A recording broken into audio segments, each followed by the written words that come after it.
주갑제 TV 시청자 여러분 안녕하십니까. 2026년 3월 31일 오전 11시 30분입니다. 지금 전쟁을 벌려놓고 뒷감당을 하지 못하는 트럼프가 초조한 모습을 보이고 있습니다. 권력자가 초조하고 최고사령관이 중심을 잃으면은 상당히 불안해집니다. 또 그 사람이 핵무기를 쓸 수 있는 권한을 갖고 있는 사람입니다. 한편 이란은 연일 두들겨 맞으면서도 오히려 협상을 거부하고 있습니다. 사실상 왜 그럴까요? 그 이란통 한국 사람이 이렇게 이야기를 했습니다. 어떤 집안이 있는데 바깥에 어떤 남북한 사람이 집안으로 쳐들어와 가지고 가족을 몰살시켰다. 그 기억이 아직도 생생한데 이란에 누가 몰살시킨 그 사람을 상대로 협상하자고 할 수 있겠느냐. 그런 말도 꺼내지 못한다. 이렇게 이야기하는 것이었습니다. 그것도 꽤 실감이 갔습니다. 얻어맞는 쪽에서 생각한다면은. 또 한편 오늘 뉴욕타임스의 기사를 보면은 데이비드 생어라는 군사 전문 기자가 썼는데 이란을 폭격을 하면서 지도부를 계속 죽여가니까 이제는 누구와 협상해야 될지를 모른다. 그리고 이란 국가 지도부도 통일된 의견을 낼 분위기가 아니다. 그리고 서로 연락을 하기가 어렵다. 연락하고 전화 쓰면은 또 두들겨 맞으니까 이런 이야기를 했습니다. 오늘 조선일보에 일본 최고의 이란 전문가로 소개된 게이오 대학의 다나카 교수 인터뷰 기사가 실렸습니다. 이걸 읽어보니까 역시 전문가는 뭔가 있구나 하는 느낌을 받았습니다. 이란과 일본은 옛날부터 사이가 좋습니다. 그리고 그러다 보니까 이란에는 일본 전문가, 일본에는 이란 전문가가 많은데 다나카 고이치로라는 분은 도쿄 외국어대에서 페르시아어를 전공한 뒤 주 이란 일본 대사관 조사관을 시작으로 외무성과 민간연구소에서 평생 중동 정세를 분석해 왔고 아프가니스탄 유엔 사무소에 파견돼 탈레반과의 평화협상에 참여했고 현재는 게이오대 종합정책학부 교수로 재직 중이다. 65세다. 이렇게 소개되어 있습니다. 그는 이란 군부가 사실상 권력을 장악했다. 이란에서 친미 정권을 수립한다는 트럼프나 네타냐후의 꿈은 이루어지지 않을 것이다. 6월까지는 전쟁이 계속될 것이다. 라고 전망을 했습니다. 조선일보 기자가 트럼프 대통령이 왜 전쟁 시작했을까라고 물었더니 다나카 교수는 이렇게 이야기합니다. 네타냐후 이스라엘 총리가 이란 지도부를 때리면은 곧바로 레짐 체인지가 된다는 식의 말에 동조하면서다. 지난해 12일 전쟁에서 이란의 우라늄 농축 능력과 탄도미사일 능력을 파괴하는 두 가지 목표가 꽤 잘 진행되면서 정권 교체까지 목표로 삼게 되었다. 하지만 이란이 오래 버티면서 호르무즈 해협을 볼모로 만들 줄은 몰랐다. 완전히 계산을 잘못한 것이다. 호르무즈 해협을 봉쇄할 거라는 것은 뭐 전문가가 아니라도 상식 있는 사람은 알 수 있는데 놀랍게도 트럼프는 그걸 간과했다는 뜻입니다.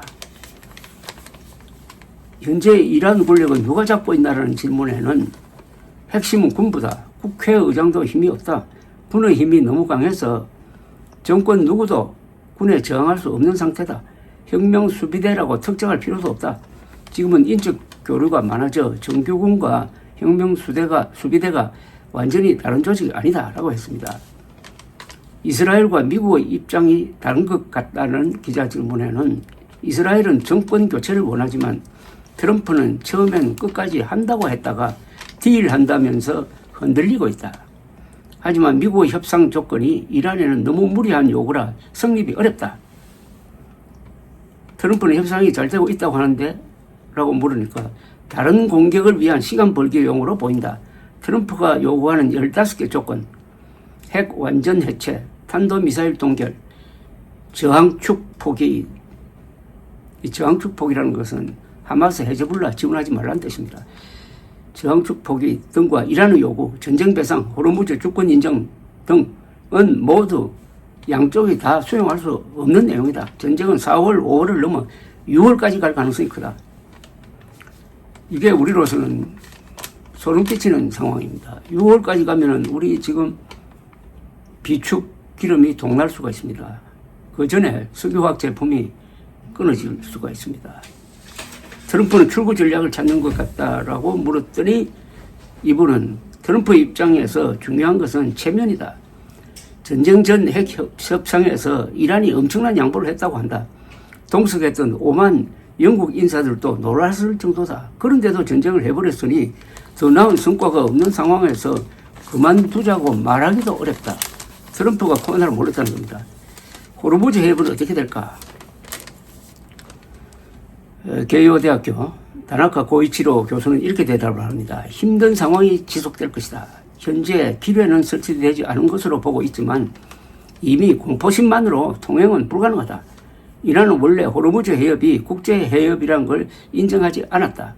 자국 영해가 오만의 영해와 함께 일방적으로 국제해협에서 선언되어 빼앗겼다고 본다. 이번 기회에 호르무즈 주권을 되찾겠다는 것이다. 이걸 인정해버리면 에너지 시장에 엄청난 영향을 줄 것이다.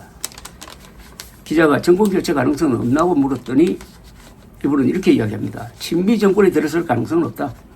정권교체를 하면은 미군이 지상군을 투입해 끝까지 밀어붙이는 방법밖에 없다. 간단하게 말하면은 180만 명 정도 병력을 투입해야 한다. 180만 명이면 육해공군, 미군 다 투입해야 된다는 뜻입니다.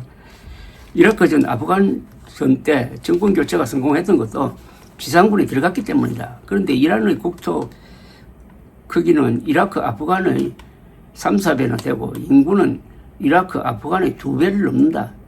지상군 투입은 쉽지 않다. 이 전쟁의 최선의 시나리오는? 라고 물었더니 트럼프가 정권 교체에 집착하지 않고 이란이 핵무기를 갖지 않는 범위에서 딜을 하는 것이다. 하지만 지금 군부가 권력을 잡았기 때문에 이란입니다. 협상의 어려움이 더 심해졌다.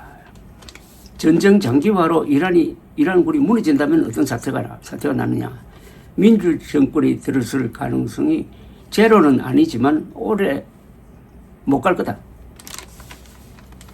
다민족 국가인 이란은 강한 권위주의가 아니면은 의견이 갈라져서 하나로 모이지 못한다.